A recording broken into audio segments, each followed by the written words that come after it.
Alright, and welcome back to Downstage Gaming. I am your host, Josh, and this is part 5 of our Let's Play of The Letter. As you can see, we really hit the point of no return here. As last time, we went with Ashton and met up with Zachary and Becca again. Met Zachary for the first time here. To catch Zachary's new movie premiere. And in the course of us getting together, of course, we just happened to accidentally show all 3 of them the letter. And so they're all aware of sort of the whole business, the spooky business that we've been up to. And during the movie, we sort of discussed plans on what we could possibly do. And I decided to go with Ashton's plan of sort of getting a professor type down to talk to us, to take a look at the mansion, presumably. It's also worth noting, I was checking this out last time. I think some of this is like, you know, we didn't really look at all of this before. Like actually reading the profile here. Just interesting to note, like, things like, okay, it's been 5 years since she met her neighbor Rebecca. She met Ashton during an unfortunate incident involving her first sale at Devon Court. Maybe that's the dead sofa, the dead body of the sofa thing. Who knows? And later Zachary through him. So just to kind of get some background in their relationship. But anyway, we've just left the movie theater and night has fallen. Despite the late hour, the streets are still bustling full of people. Those about to head home, those set to meet someone, and even those simply wandering about. And this wanted criminal, who knows where they are? Walking in this sea of unfamiliar souls, it strikes me how easy it is for one to get lost in a city as nondescript as Luxbourne. I was afraid, too, at one point, back when I was new and just had to set foot in this place. Now, with familiar faces walking with me, it feels a little like home. Zach and Ash bid us goodbye shortly before Becca and I crossed to the other side of the street. Also, Becca's, like, in a mood, and I think it has to do with the fact that, like, Isabella and Ashton are clearly, you know, in the midst of close to being hooking up. I don't know. That's just my thought. The former claiming he's got a few freelance jobs to take care of before the day ends. And Ash? Who knows? He never tells. Sometimes he'll just randomly appear at your doorstep looking for a place to crash. He does that to Zach a lot, much to the latter's frustration. But hey, he's a busy guy too, in spite of the laid-back air he gives off. He's solving all sorts of crimes that would amaze us. Thanks for today, everyone! Zach, you need to stop yelling. No problem, Zach. I'm sorry for what happened earlier. About how we talked during your whole movie? Help me. Huh? Oh no, that was... Oh god. I thought... Oh no.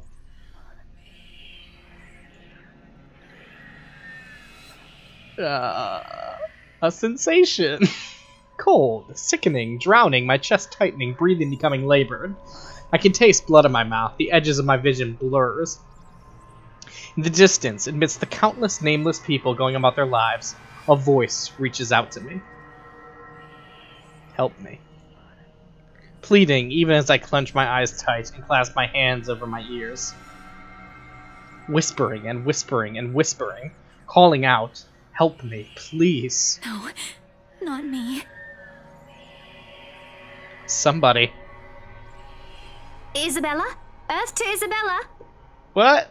Everything's good. Listen, we're all cool here. Definitely a good idea to still be out and about. At her voice, the whole world suddenly snaps into place. The murmur is gone. When I open my eyes, Becca raises an eyebrow at me in question. Weren't you listening? Are you coming with me? Sure. Yeah. Just... Okay. Sorry. I spaced out. Just totally spacing out. You always do that. Wow, Jesus, you are in such a mood. I follow her without complaint, but not before sneaking a glance to the far end of the street. Where the voice came from, where another set of eyes might be staring at me. Nothing. There are only Zach and Ash watching over us as we head back to where Becca parked her car. I'm expecting to see something or someone there. I try not to let it show. I try not to think of the tiny pinpricks of fear crawling at the pit of my stomach.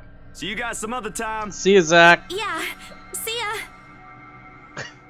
One hand up, one hand to the pocket. That's how these two bros do it. Another glance and a final wave. We go off on our ways. I don't know what I saw. I don't know what I heard, and I don't want to know. If this is what would help me sleep tonight, what would give me back that normalcy in my life, then so be it. Oh, we finally moved forward today. Alright. The darkness closes around me, grasping, pulling, engulfing me. The ground caves in, and without warning, I'm falling. Oh, this is... God, there's a lot to look at here. Okay, so we got some, maybe a family photo here. Photo of Isabella and Becca. The crew right here. Oh, I like that. It's cute. Some weird bat plushie and sheep plushie. Just clothes strung about. I mean, this is a ridiculous amount of noodle cups to just be leaving out and about. My eyes snap open. For an instant, it doesn't immediately register where I am. It's probably your room, Isabella. Both my back and shoulders ache after I've fallen asleep all hunched up the night before. Drenched in sweat, the nest of pillows I often keep around me feels more suffocating than comforting. You have 2 pillows. About 3, I guess. What are you talking about? I let my eyes adjust to the bright morning light streaming through my window and allow my breathing to slow down before untangling myself from the pile. I haven't had a single dream since coming to Luxborn, or at least none I can recall having. That seems super weird. It's a shame because they used to be so vivid. Not the crazy vivid, but the more pleasant kind I'll tell my siblings about. Everyone loves a good dream story. Maybe it's just the stress of living alone? The knowledge that I'll always wake up in an empty apartment with no one to tell stories to. Alright, Isabella. Some of us are, you know, perfectly content to live alone in apartments. What time is it?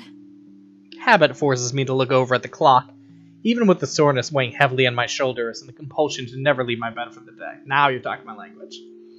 In a heartbeat, I'm up. Oh man, of all the times to oversleep. Towel? Towel? Where's my towel? Admittedly, it's a weekend. As an unspoken rule, that entitles me to extra hours of sleep. Of course! Of course! But if Rose didn't kill me yesterday, she sure as hell would. Okay, oh, well, if you are working today, then yes, I guess. And right after what happened, oh lord, 1 box of donuts as peace offering won't be enough the second time around. Grabbing my towel, I'm already a few short steps away from the bathroom when a muffled ringing breaks out from my bag. There's a moment of indecision at first, my mind conflicted whether I should just ignore or answer it. But what if it's Rose? Or worse, our boss? I want to meet the boss. I hope we get to meet the boss at some point. Ah, sheesh. In the end, the rational part of my brain wins out. The letter from yesterday peeks out when I pull the device out.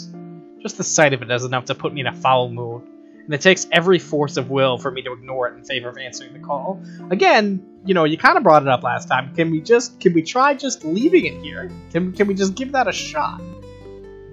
The caller ID reads Mama. Huh? It's around 4:45 p.m. in the Philippines right now. That's an unusual time for them to call. I don't know, right before dinner? Usually it's around noontime here, and I'm the one calling, not the other way around.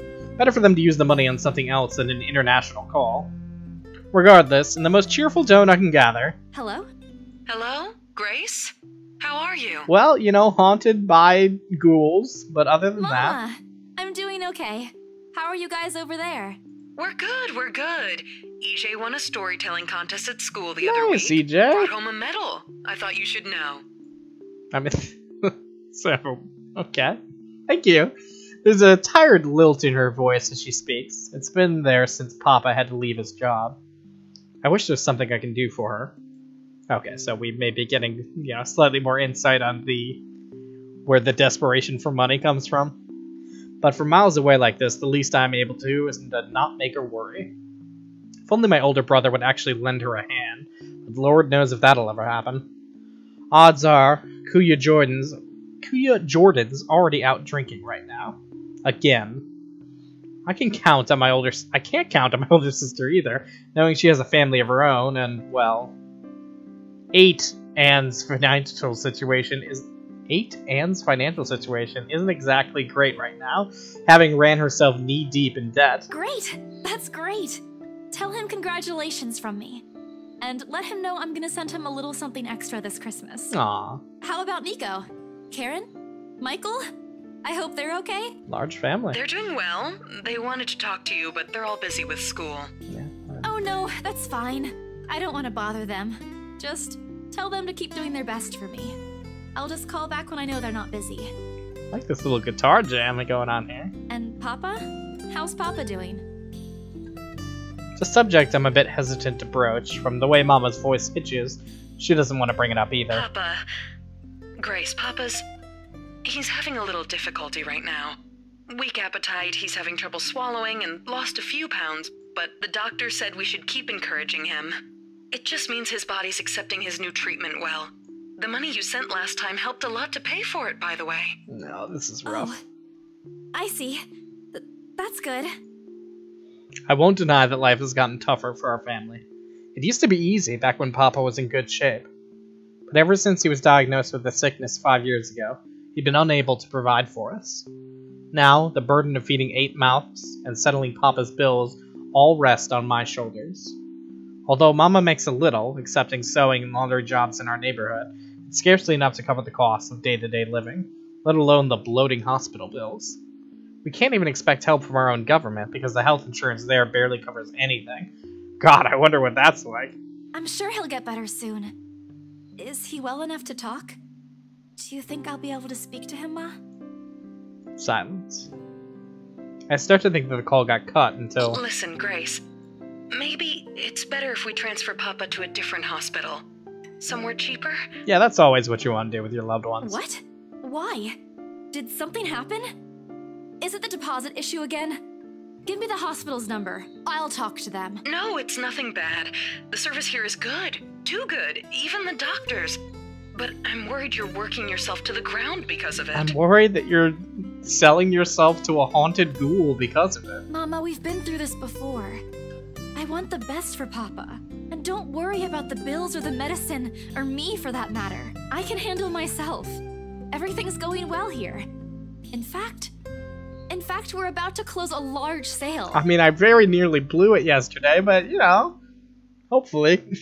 If not, then I'll find another way. She doesn't need to know that.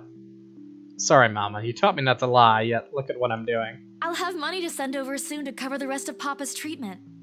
And there's more than enough for Karen, Nico, Michael, and EJ's school tuition, too. EJ needs it for his storytelling career. Thank you so much, dear.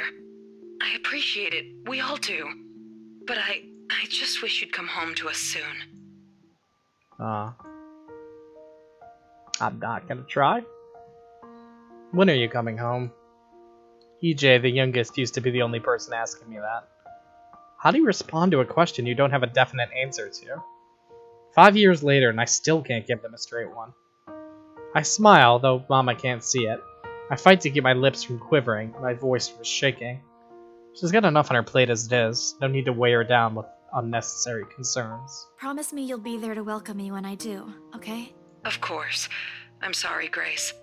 I need to take this for a while.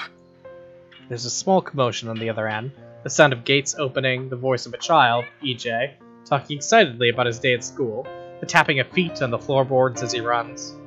It's been years since I went home, but I can still picture the whole scene in my mind. How tall is he now? Are the neighborhood kids bullying him now that I'm not around? Did Mama rearrange the furniture in the living room again? What are they having for dinner today? I miss them. I miss them so much. It's okay, Ma. I need to go too. I've got work today. I'll call again soon, alright? On a Saturday? Oh, never mind. Take care of yourself, dear. I love you. I love you. Bye. Aww. Ends with a soft click, leaving half-truths and empty promises hanging in the air. I like Isabella. She's a good kid. Closing my eyes for a moment, I take a deep breath and shake away the thoughts beginning to swim inside my head. It's pointless to mull over these things right now. Okay, Isabella. Time to get that mansion sold. No ghouls are gonna get me this time. Unfortunately, before I can take a single step away from my phone, it rings again. No doubt Mama forgot to say something. No, I have a feeling it's Rose. Mama? Yeah. Did you forget anything? I never understand this trope in media of the, like, one person calls and then you get the call again and they assume it's the same person immediately. Excuse you? I'm too young to be your mom. Are you still sleeping? Kind of act like it sometimes, Oh, Rose. never mind that. Get You're not yourself my in the mom, office. Rose. Hurry. Office? What about the open house? Oh no. Is it Sir John? Did he hear about Sir yesterday? John? Am I in trouble?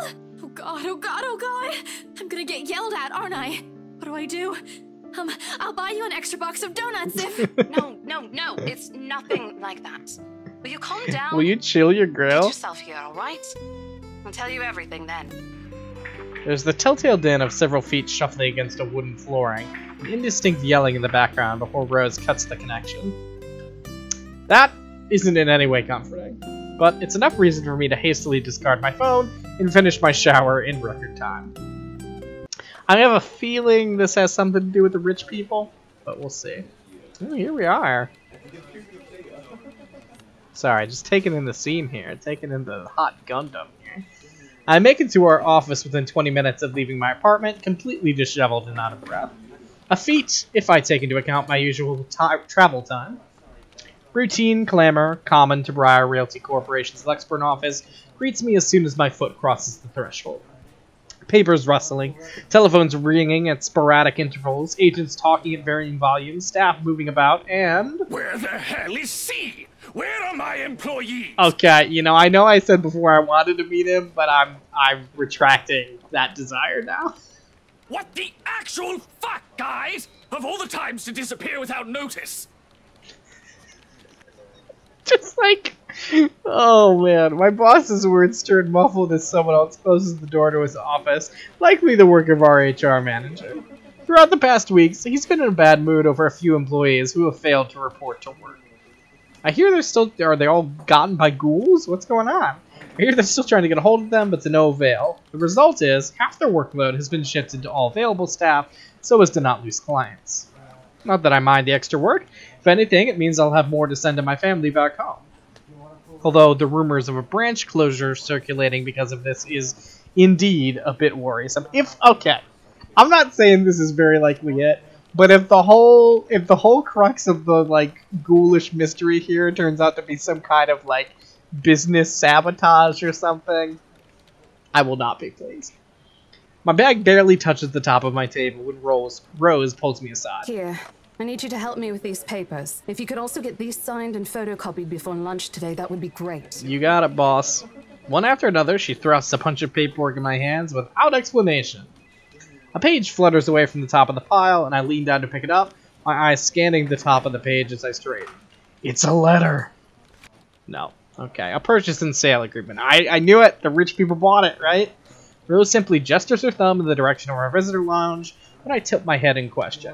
There, seated on the sofa and looking completely out of place in the humbly decorated room, is the same couple from the day before. The Wrights. Something bubbles up in my throat. Their presence in the office can only mean one thing. They're buying it? We got a deal? She swats at my hand, tugging her sleeve, although her eyes are alight with something akin to joy. She wants the sale to happen as much as I do, and now that it's here, the deal needs to be closed. Yeah, documents need to still be signed, but the elation is there. Along with a foreboding feeling I can't quite pinpoint. I had to do a little damage control, but they're already interested in acquiring the property, even before they attended the open house. See, again, I really get the strong feeling that they love the horror stuff. I mean, isn't it obvious? They already hired an interior designer.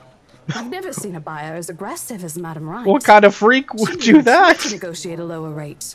One at a time, Rose. I can't process everything you're saying at once. I mean, this seems... What do you mean? Seems very clear-cut, Isabella. They're paying 15% higher than the listing price, as long as we get the paperwork done as soon as possible. Yeah. I think if we allow it, they'll be paying up front, too. There's nothing weird and shady about this at all. Even with that urban legend?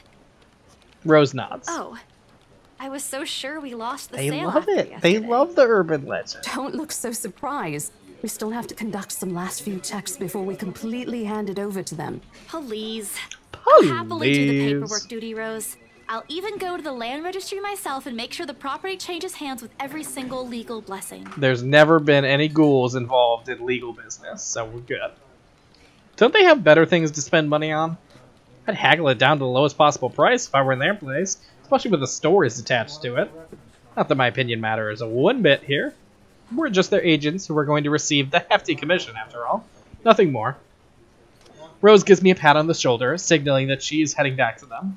An unspoken instruction for me to follow after I'm done. Doesn't take me long to finish what work she left me. In fact, having our boss sign the agreement is easiest, since it has put him in a better mood to the entire office's relief. You're welcome, Sir John. Ma'am Hannah calls me over the moment she notices my presence at the lounge door. Okay. Her lips are twisted in a frown. She doesn't seem particularly happy to see me, and I'm not surprised. Who wouldn't be? I almost created a scene. Mr. Wright, however... Why, if it isn't the little Lily? I trust you're feeling well now. God. It's Isabella, sir. Not Lily. I appreciate your concern. No, you don't. I'm feeling better now. You don't appreciate anything about this man. I really don't understand why they can't get my name right. It's a fairly common name. It shouldn't be too hard to remember. Regardless, I hand him their copy of the agreement. I believe I can take that. Thank you very much. With how elegantly she plucks the papers off my hands, it's easy to think that there isn't any trace of irritation in her. But it is there, radiating in her stiff stance, and the way she's standing at a fair distance from her husband, and how the two look to be ignoring each other. Ooh! Trouble in paradise. Seeing this scene, it soon becomes clear to me that I'm not the one who has put her in a bad mood. Did they fight? Most probably. I've seen it happen dozens of times with my previous clients. It's a shame, especially with their new mansion. Well, they'll have plenty of room to separate themselves in. I never did like it when my own mama and papa fight. I hope they'll make up. No, you don't. You don't. These two suck. Let them rot.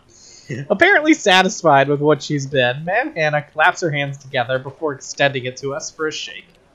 Rose and I release the breath we've been holding, both of us more than happy to return the gesture. That settles it then?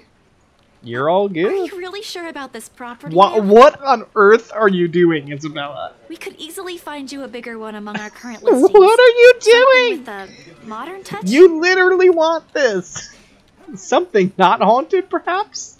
Rose shoots me a warning glance that clearly says, don't make a scene, we're almost there. Of course, why wouldn't I be? The house is absolutely perfect, isn't it, darling? Just the right amount of haunted, isn't it, darling? Helipad would still be a nice addition. Shut up. Oh my God. Yes, well, we'll get there eventually, love. As I was saying, if your partner had the documents yesterday, we would have bought it right there immediately. Shame she didn't have it. Well, there's still a few necessary documents we need you to sign after, but we'll let you know once we have those finalized. Yeah, like, they're in a rush to do something. I don't know what it is. We'll be handling the process for the rest, so don't worry about it, ma'am. Within a week, I hope. We still have a housewarming party to plan, after all. You know how much thought should be put into those things. Very little, yes. There are servants for that, darling. Oh, God. Love, servants or not, you're going to make people listen to your input nonetheless. No more than a week, ma'am. Barring unexpected delay, of course. You can leave it to us. Excellent. Well then, I'll leave you two to it. It's been a pleasure doing business with you. Really wish I could say the Oh, same. and before we forget... She discreetly folds something into both of our hands and winks, a finger raised to her lips, demanding our silence. What happened the day before was quite unfortunate. But you did get us what we wanted in the end. Oh, Jesus Christ. Is this like That, illegal? at the very least, is commendable. I'm not, I don't... Ma'am, I can't accept this. Don't you worry, darling. It's a small thing coming from us. Consider Yes, this we get it. your You're rich. bonus for a job well done. She smiles sweetly, like this is simply the most normal thing to do in the world and not at all super shady. Oh, before I forget, my lovely interior designer would appreciate it if you hand her a copy of the floor plan as soon as possible. She's dying to work on the house. Yeah, she's gonna be dying. You can do that, yes? Here's her contact. Certainly, ma'am. We'll have it processed as soon as possible. I knew I could count on you, lovelies. I hope to see you two soon so we can get this closed. Just like that, transaction over and done with. My mind's still reeling after they've left. Other agents would kill to have clients like them. Yeah, for real. Part of me feels lucky about the fact. No lengthy negotiations, no sudden change of minds, just talk. Signatures, a few handshakes here and there, a couple of envelopes of money, slip hands, and we're done. The other part? A second ago, we sold a haunted property to two innocent clients. They know. Like, they get it. Like, they're adults. Sure, the commission's big. Big enough to continue funding Papa's treatment and hospitalization. Big enough to pay for all 4 of my younger siblings' schooling. Heck, it'll keep me away from instant noodle diet for months. I don't have to go back to the mansion as well once the deal has been closed, much to my sanity's relief. But knowing that something's in there, and we gave it to the good couple, despite they're not good. They're bad people, they deserve it. You're making a big deal out of nothing. Oh, Isabel, the things you do to sell a house and get money. Papa won't be happy with that. At least I have good news to tell next time I call home. The little lie I told Mama this morning isn't a lie anymore. Well, there's something. Yes, putting it mildly. So how does it feel? How does what feel? Your first big multi-million-pound sale, silly. I know you've been with us for years, but this has got to be memorable for you. And I mean, you almost blew it. Memorable is an understatement, Rose. Come on, show some enthusiasm. They gave us a bonus, too. Aside from the commission and the other bonus boss promised. What are you going to do with it? Just, like, put it in a bathtub and just go crazy. I don't know. Send it home, probably? All of it? Not everything, of course. Most of it. I'll leave some for my living expenses. See, Rose, Isabella is dealing with some family situation that you may not be aware of. Listen here, Isabella. I'll teach you something I should have told you before we ended your training. Hoard your money under your mattress. Don't trust banks. She slings an arm over my shoulder and leans in close to my ear as though she's about to share a big secret. It's okay to celebrate from time to time. Yeah, let's go crazy. I don't get it. It's simple. Go out, do something for yourself. Throw a party and treat your friends to free food. Didn't you say the last one's some sort of tradition back at home for you? Hello, this is practically a done deal. Sure enough. Isn't throwing a party a bit excessive? Your call. I won't say no to an invitation, by the way, in case you really are planning to throw one. Well, this was... drinks would be nice, too. Thank you very much. This is a wild plan of yours, Rose. You know what's great? Free food. How about I come? I don't think my apartment's big enough for that.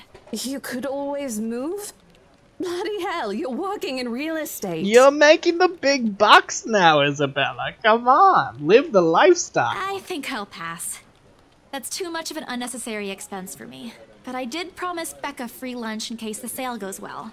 You go do that. Hold on a sec. She quickly removes herself for me to answer the phone on her desk. Her tone shifts from playful to professional in the span of a few seconds. Today? Not a problem, ma'am. I could bring you a copy of the contract if... Is this Marianne? Must be another client? Okay, maybe not. Nothing surprising there. She's one of BRC's top agents, no matter how modest she appears. A saleswoman through and through. I, on the other hand, have very little knack for it. Of course, I learned, eventually. I had to. But someone else will, without a doubt, do a better job.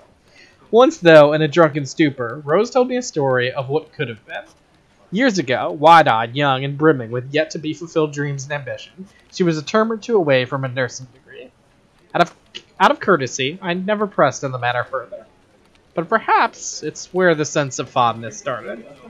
A small connection due to one similar experience in our respective lives, of goals we both let pass us by because of circumstances we're in. I'd be happy to discuss this over tea, ma'am. All right, I'll be there. Thank you. Man, what a sweet job. Just get to have tea with people. New client? Reassigned. Have you heard from Mark and all? Not since the first visit to the mansion. Why? No news from the HR yet? None at all. Boss thinks he ran away. Is this a part of the I doubt people it, though. disappearing? He's too much of a wimp for that. There must be another reason. Anyway, I've got to meet this one. I'll see you later. Peace. She does a wave over her shoulder as she rushes out of the office. Lunchtime bell sounds shortly after, followed by the chatter of fellow agents also heading out for a much-needed break. Ordinarily, there's no need for me to go out, but oversleeping didn't allow me the luxury of packing my own lunch today, if one considers taking instant noodle cup from my pantry, packing your lunch. Time to make good on the promise I made to Becca, I suppose. Maybe invite Zach and Ash, too. Yeah, big-time lunch party, come on. Alright, well, that is going to have to do us for today's episode of The Letter. Next time, we'll see what awaits us in the new wild party lifestyle of Isabella, now that she's just flowing with cash. And I'm sure there will be no more ghouls or ghosts for the rest of our time. But we'll find out next time. Until then, this has been Downstage Gaming. I've been Josh, and I will see you next time.